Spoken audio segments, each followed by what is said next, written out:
This is clear. It's divine. Ghana is scheduled for divine change. That Mr. Chermatin has picked the last point at the bottom.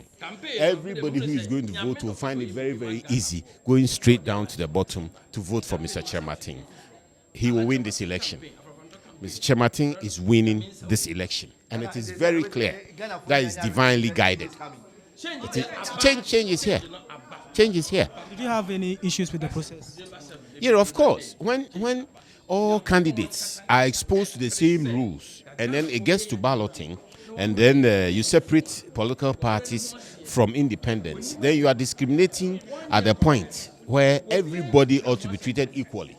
Because once we went through the same qualification process, we deserve to be treated the same way. But after all, at the level of the presidency, the people are individuals.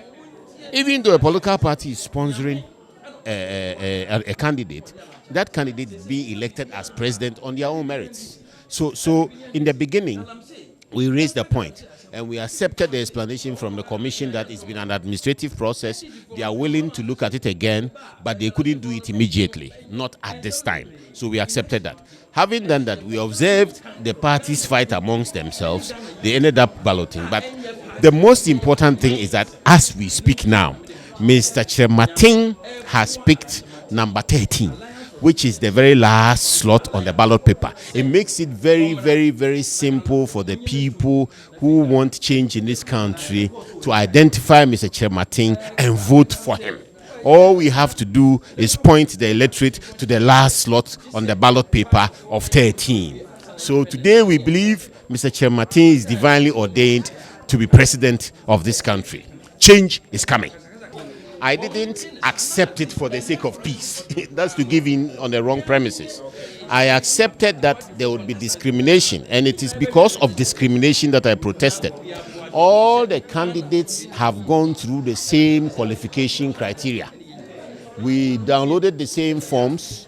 We had to have 2 persons per district to endorse the forms. We had to file with a vice presidential candidate. We've met the same conditions and we have to pay the same amount of money as political parties. So if we have met the same conditions, why then do you separate independents from political parties at the point of balloting?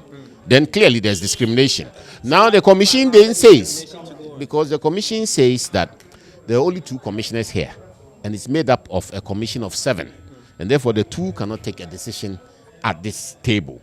But because it's a long-standing convention and administrative procedure, they asked that we accept it for now.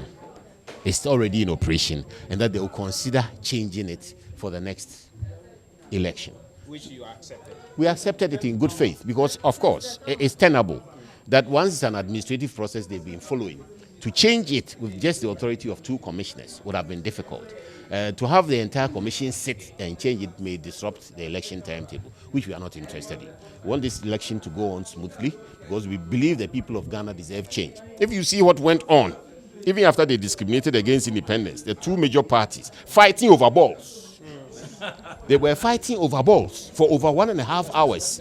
This is not what this country needs. We need a change. And that is why, in spite of the fact that they discriminated, God has divinely put Mr. Chermatin in the last spot.